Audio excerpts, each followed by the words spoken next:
Donc, on a donc un exercice d'application tout simple. On a un vecteur normal, on a un point, et je veux trouver l'équation cartésienne du plan qui passe par le point A et qui a pour vecteur normal le vecteur n qui est là. Alors, si vous voulez bien, en fait, ce qu'on peut faire, c'est faire un petit schéma. On peut se faire une petite représentation schématique de ça. Donc moi, souvent, ce que je fais quand je représente mes plans, je fais ça. Je fais un truc comme ça. J'essaie en général de ne pas le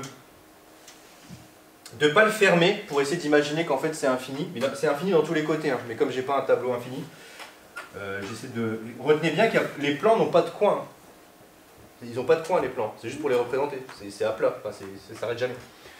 Donc là j'ai un plan, si n c'est mon vecteur normal, il n'est pas nécessairement obligé d'être sur mon plan. Il peut être au-dessus, en dessous. Donc je vais peut-être le mettre ici par exemple, tiens. Ça c'est mon vecteur normal.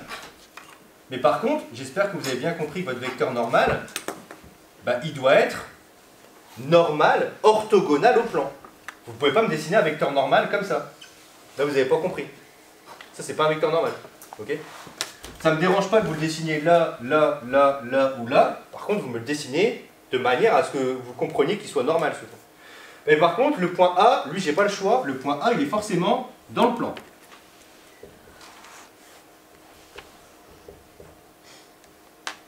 Ok ? Ça, c'est facile. C'est la représentation graphique de ce... géométrique, pardon, de ce problème. Que dit votre cours? Votre cours, il vous dit un truc vraiment très facile. Il vous dit, quand vous avez un vecteur normal et un point, ben, votre équation paramétrique de droite, elle s'écrit AX plus BY plus CZ plus D égale 0. Donc, c'est ce qu'on va écrire ici. Donc, le plan P a pour équation... A pour équation cartésienne, je vais mettre, je vais préciser cartésienne, P de point AX plus BY plus CZ plus D égale 0. Et je précise ici avec ABCD à déterminer, parce qu'il faut trouver ABCD. Avec A, B, C et D à déterminer. Alors pour ABC, c'est facile. ABC, c'est le vecteur normal.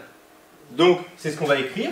Comme n est normal au plan P, on a deux points. Et là, vous avez vraiment trois inconnus d'un coup, entre guillemets. Donc, il faut être content quand on a ça, parce que c'est plutôt rare hein, de trouver facilement des inconnus comme ça. Donc comme on a le vecteur n qui est normal au plan, on détermine directement ABC. D'où l'équation devient, deux points, elle devient quoi cette équation? Elle devient 2x plus y plus 2z plus d égale 0. Vous êtes d'accord avec moi qu'il faut encore chercher D ici, on n'a toujours pas D. Donc c'est ce que je vais écrire ici, je vais déterminer D. Donc déterminons D.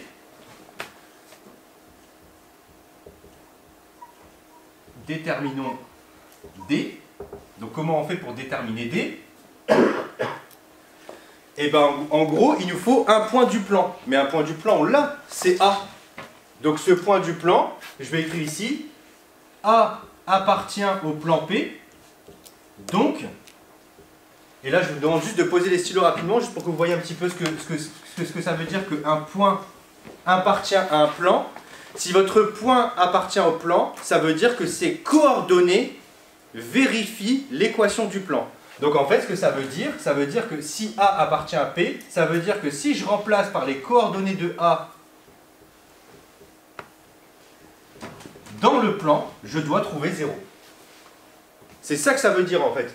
Là, ici, regardez, si je le marque là, ce que j'écris là, ça revient à écrire ça d'un point de vue équation.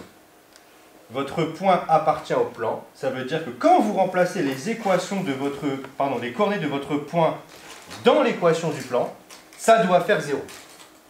C'est ce que j'ai écrit ici. Et là, je suis content parce que je connais tout le monde, sauf D. Mais je m'en fous parce que c'est D que je dois trouver. Donc ici, je connais tout le monde, donc je remplace. C'est quoi XA? Donc c'est 1, 0, 0. Donc c'est 1, pardon, c'est 1, 0, 1. Donc ça va donner quoi ici? 2 fois 1 plus 0 plus 2 fois 1 plus D, pardon, égale 0. Donc normalement, ça me donne D égale moins 4, tout ça. C'est ça? Et bien là, vous avez fini, vous avez trouvé D. Et bien maintenant, ça veut dire que, je fais ma petite phrase de conclusion. Donc, l'équation cartésienne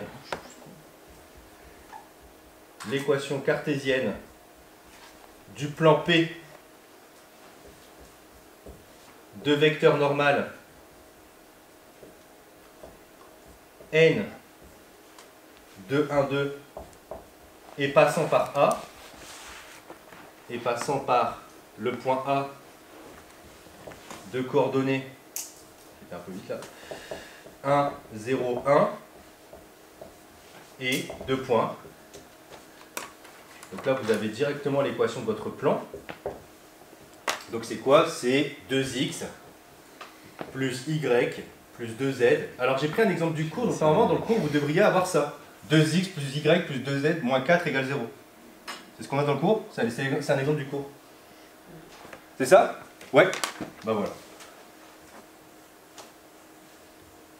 Et donc là, voilà comment on trouve plus ou moins rapidement, ça dépend ce que vous... Moi je trouve que c'est rapide, hein, personnellement.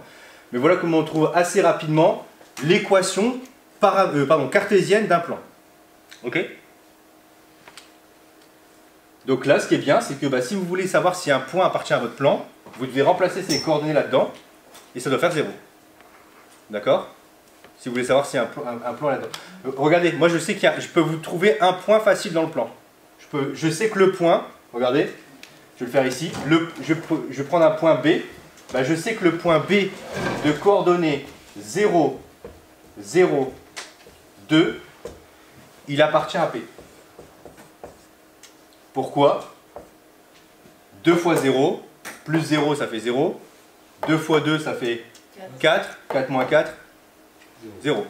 Donc comme ça fait 0 à la fin, ce que j'obtiens, le point B appartient bien au plan. Par contre, le point C de coordonnées 1, 0, 2, lui, il n'appartient pas au plan.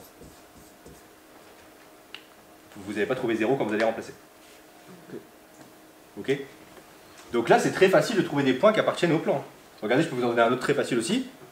0, 4, 0. Si vous remplacez, ça fait 0. Ou 2, 0, 0. Ouais. Donc on peut trouver facilement des points dans le plan quand on a l'équation. Vous en pouvez en trouver plein. Vous pouvez vraiment en trouver plein.